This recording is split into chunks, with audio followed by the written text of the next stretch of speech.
G'day, have I got a story for you? Check the disclaimer. Season 2, Episode 24, Ghosts in the Walls. Woman speaking. Where am I? This bed feels familiar, yet not familiar at all. I sit up and look around the dark room. My eyes linger on the middle of the cupboard. I'm not really sure why, but it seems, maybe evil somehow? Oh, what am I thinking? That's ridiculous. I must be still half asleep. I sit and let my legs dangle over the side of the bed. My feet don't reach the floor, a constant reminder that I am not very tall. I push aside that eerie feeling, as though people are watching me. I decide to get up, so I slide myself until my feet touch the floor. Actually, the floor was closer than I thought. I stand up. Is someone, maybe 7 men, all waiting to find out what I will do? Why do I feel like I need to be careful? I slip my feet into the slippers near the bed, and they are a bit too big, but then they always have been. Have they? Have I lost my memory? I take the dressing gown off the chair at the end of the bed, and as I put it on, I know that it is mine, but also not mine. This is certainly unusual. I walk down the hallway, a long hallway for only 2 rooms, the one I came out of and the bathroom. I don't like that bathroom, but I can't quite remember why. At the end of the hallway is an area where there are 2 open doors and a doorway with no door. Ahead of me, through the door on the right, I see a lounge room with a man asleep on a chair. His feet are up on a wide, comfortable-looking footstool. Do I know this man? I think I do. Why don't I remember? It's like it's on the very tip of my memory, like trying to remember a dream.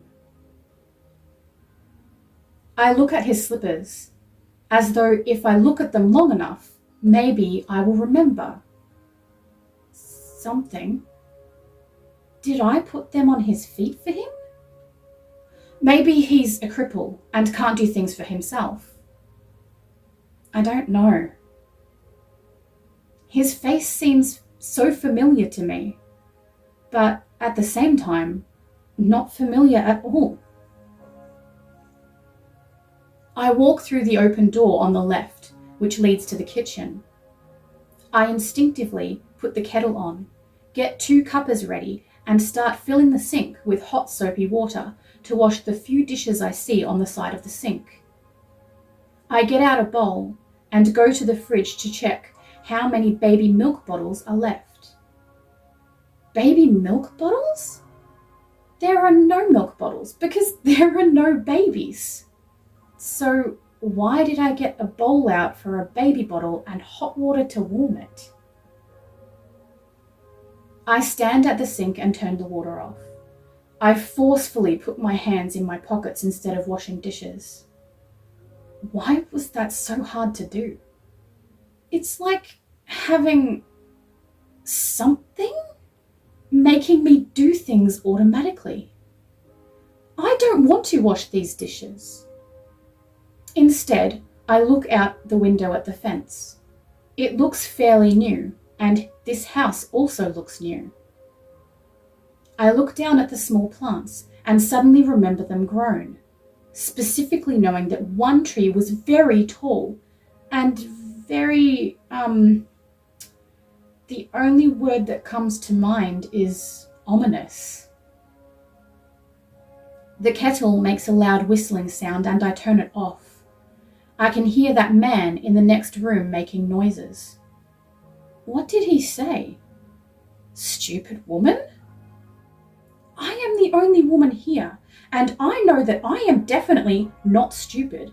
In fact, I remember men calling me brilliant in hushed tones. Brilliant! A rare, brilliant woman. That's what they said. Actually, it seems like men are having that same conversation again now. I look up at the corner of the ceiling, but there's nothing there. I still feel like I am being watched, evaluated. That's ridiculous. I hear the man's tired voice call out, "Clean the house." Suddenly, my thoughts. I have to obey the man. Cook his food, do the laundry, do the dishes, dust the shelves, mop the floor, iron the clothes and sleep. Obey the man, obey the man, obey the man, do the laundry, dust the shelves, mop the floor, iron the clothes and sleep. Immediately, I go to the sink and begin to place the dirty dishes in the soapy water. Why are there baby bottles here? Does the man have to drink from a baby's bottle? I recall checking the fridge for baby bottles a moment ago. Maybe he really is disabled.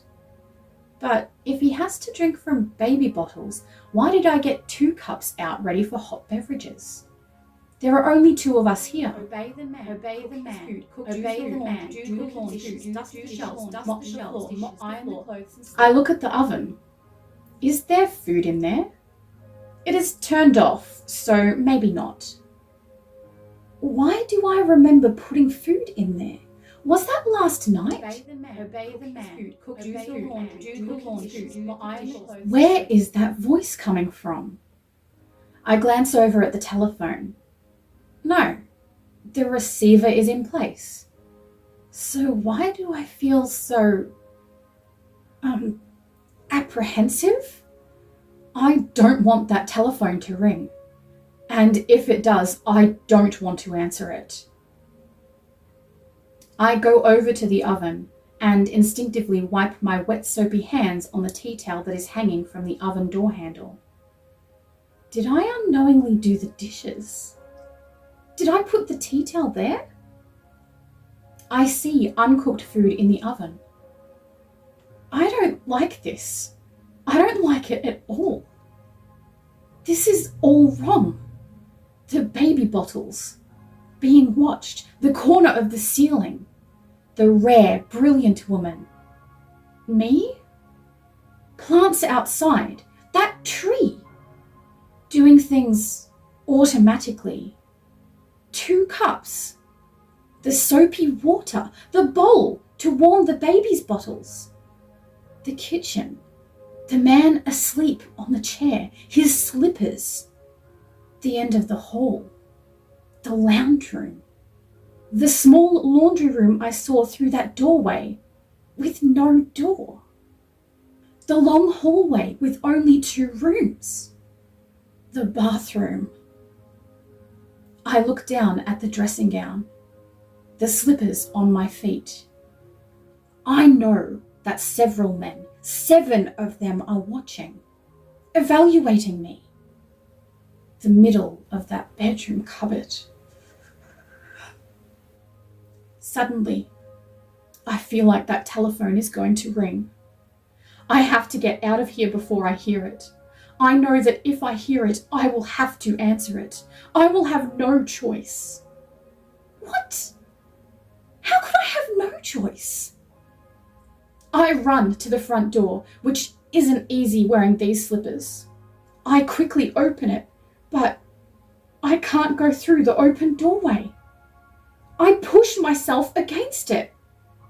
There is nothing there, no barrier, but I can't make myself go through. I run past the sleeping man and go through the laundry to the back door. I open it, but I can't go through. I hear someone say, "Take the basket." I quickly pick up the empty laundry basket and suddenly I can go through.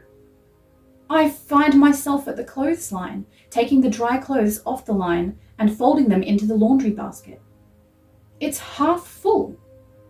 Did I do that? Why don't I remember doing that? My legs hurt, and I look down to see many scratches on them. I force myself to stop folding clothes. I take a moment to look around. This is quite a big backyard. Nice new fences everywhere, but the yard is so unkept. Does no one care for this yard? I recall the man. Surely, if he is disabled, wouldn't he hire someone to do this? Maybe he doesn't realize. Maybe he never sees it. Out of sight, out of mind. There is long grass with grass seeds at the top, but more than that, there are prickles everywhere. No wonder my legs are scratched. I look at all the different kinds and wonder if they are purposefully placed here. They don't look indigenous to Australia. Am I in Australia? I remember studying different species of plants. It was all the men would let me do when I was younger. But I secretly studied other things. People. I remember I was trying to make body parts for those who lost them. The source people, the copies, sentient. The men thought I wouldn't work it out, but I did. I also remember people, the different looking ones. They gave us medical machines, the MMs. I learnt how they worked. I made them compatible for us. I repaired the MMs, and the MMs repaired people. They didn't want the copies to be repaired in the MMs because, I remember it all. I have to make sure no one knows I remember, or it will be very bad. For me, for others, for everyone. It will. Why? I continue folding the dry washing as slowly as I can. This gives me time to think. What did they do to me? Did they try to make me forget? Did they try to make me his servant? He is not impaired at all. I think he can walk. He can put his own slippers on. So why? Oh, but he said that he loved me. We were going to begin our life together. Oh, here. This is the house. But where are the other rooms? It should be a 3-bedroom house, not 1 bedroom. Why was he sleeping on the chair and not in the bed with me? He is the love of my life, my best friend, my confidant, the only person who has ever loved me, the only person I fully trust. And I love him. I love him so much. I resist the urge to run inside and hug him. I need to remember more before anyone realizes. It's interesting how the urge to hug him feels so different to those automatic urges to wash the dishes and fold the clothes. If I really am being watched, I will need to go back inside the house soon. What will I do if the telephone rings? What do they expect me to do? Maybe I could pick up the receiver and place it quickly back down before the code words are said. Code words. Would they work on me? I remember being tested years ago, and their code words and mind-controlling nonsense didn't work. I have nothing to worry about. I pick up the basket of clothes and slowly walk to the back door, carefully avoiding the prickles as much as possible. I think of all the odd things about this house again. Didn't I just walk past the back bedroom and the bathroom?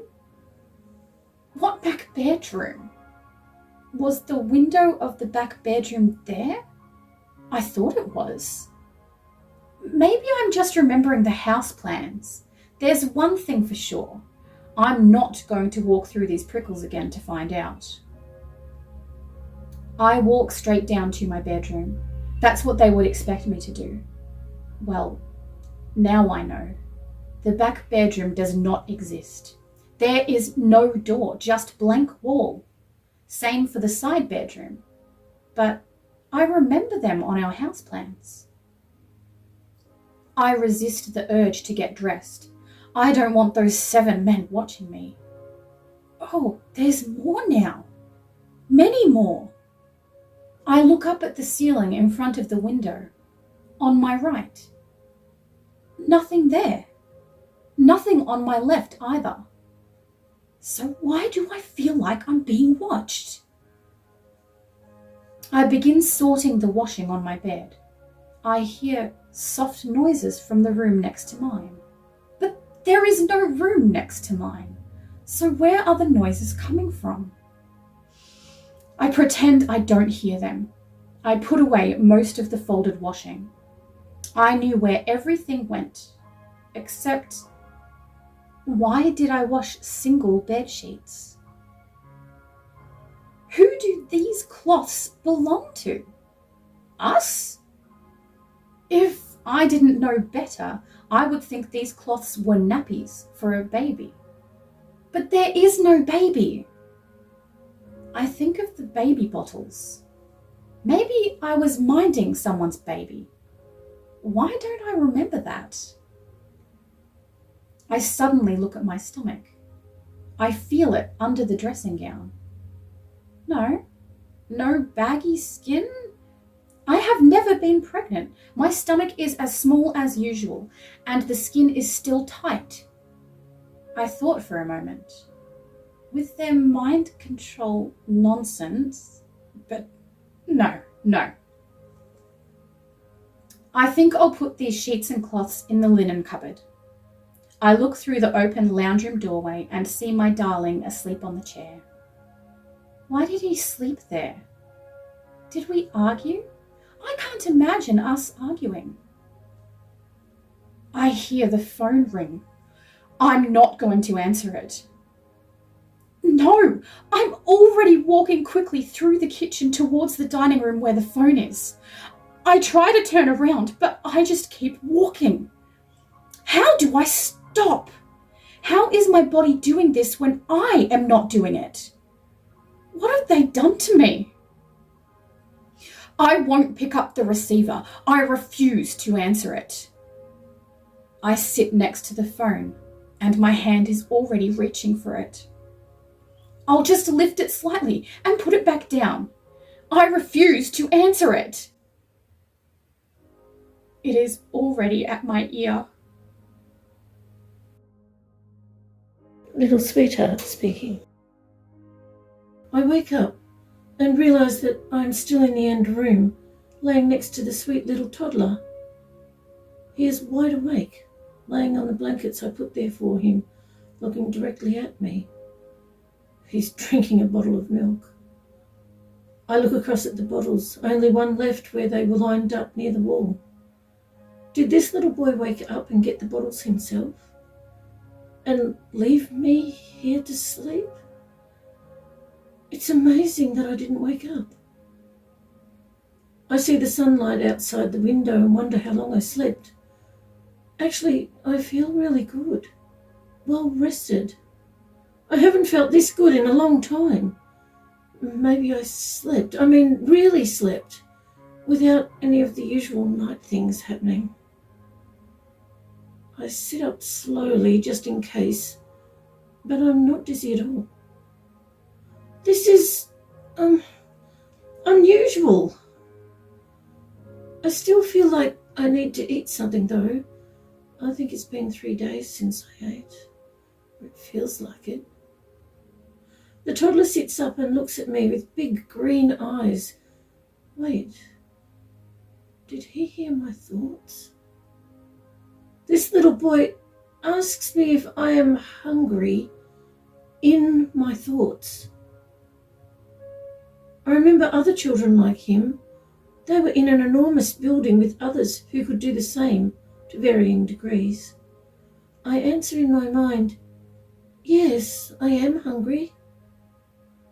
The child puts his bottle down, goes to the wall where the bottles were lined up, gets the last one and brings it over to me. He sits down next to me to finish his bottle, and in my mind I hear the words, "For you. Drink like this."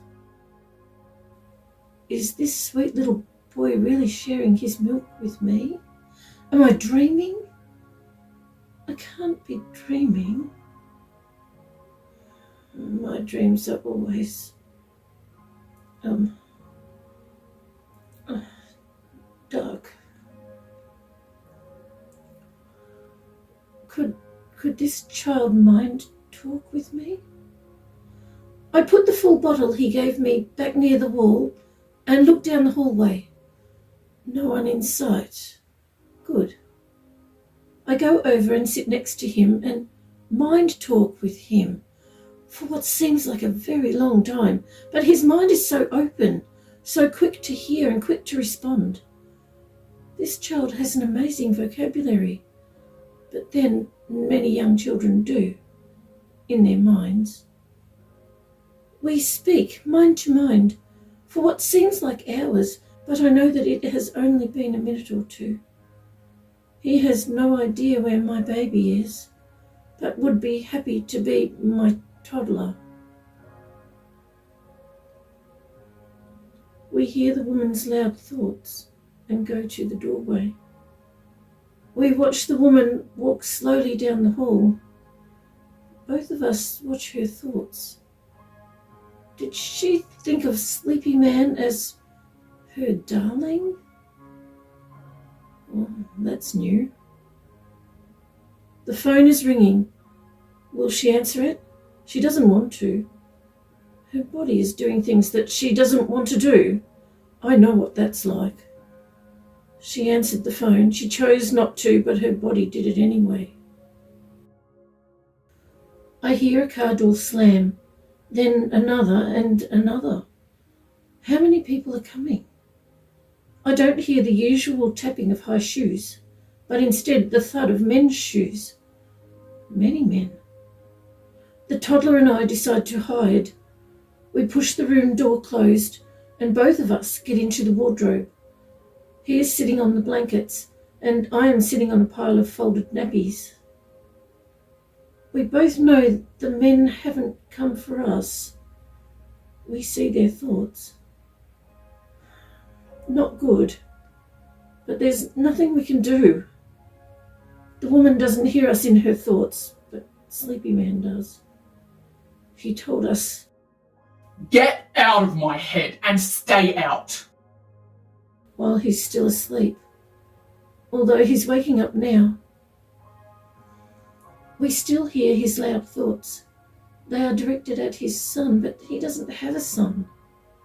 He thinks that this toddler is my baby and his son, and that he has suddenly developed a mind ability. That's ridiculous. People can't develop a mind ability from nothing. The mind ability has to be there from the beginning. A mind ability that has not been used for many years can be developed, though, if it was there in the beginning. We still hear the thuds of many men's shoes as they hurry to do whatever it is that they are here for. Sleepy Man is determined. No one can find out that my son is as amazing as me. I knew it. I knew my son wasn't a dud like they told me. All my children are special. I can't produce a dud. That's impossible, no matter who the mothers are. Sleepy Man wants to protect this little toddler. Well, that's good, I suppose. Maybe he won't hurt him. We try to stop listening, but his thoughts are so loud. One of the men comes into the room and I hear, They're fine. They're in the cupboard. Just leave them there. Line up the milk. That voice sounds like it's coming through a speaker. We listen to the noises made by the man, then his footfalls down the hallway. They all leave as quickly as they came. We hear the car doors slamming, and they drive away. I open the cupboard door and see new milk bottles lined up at the wall. I thought Sleepy Man would come to see the toddler, but he is asleep again. Maybe they gave him one of those needles with the sleepy stuff. The toddler and I go to the doorway of the room and look down the hallway. There are a lot of muddy footprints now. Woman speaking. I am mopping the floor. The lounge room, dining room, and kitchen are done, and now I will do the hallway. Where did all these muddy footprints come from? I look up and see a little girl.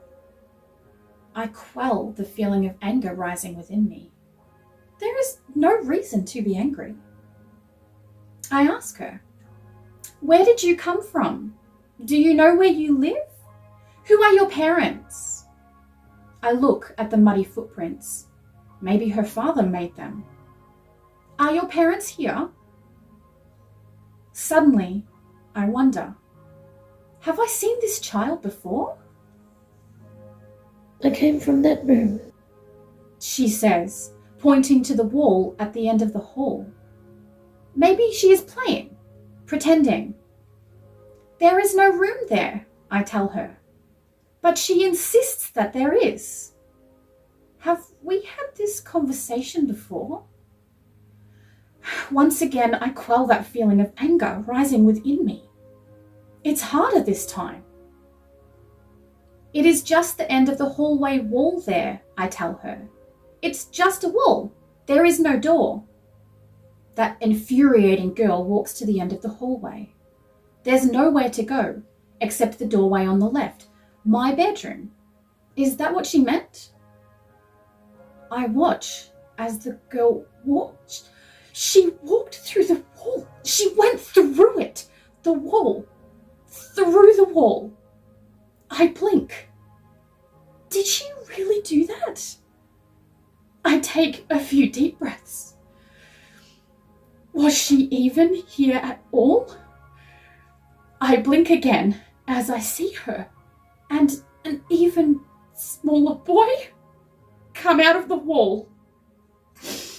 I run straight to the lounge room to wake my darling up, the man sleeping on the chair. I know him and he knows me. I'm sure of it. My darling. Why do I think of him as my darling? I can trust this man. Can I? Why won't he wake up? Ghosts, I tell him. There are ghosts in the walls. There was this little child. She was just walking through the house. I didn't know she was a ghost. She was just walking and she talked like normal, but then she was gone. She went straight through a wall.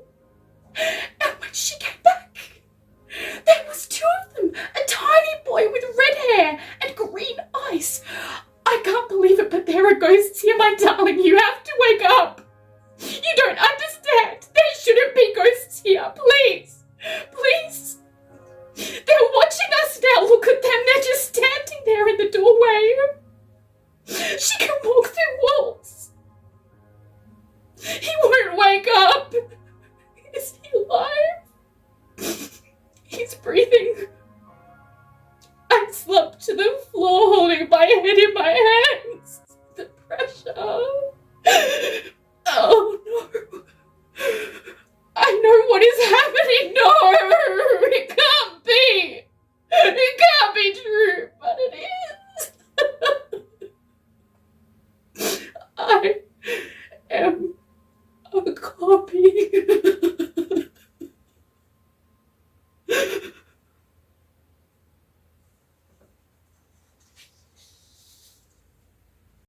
Thank you so much for joining us with a cuppa. We appreciate your company.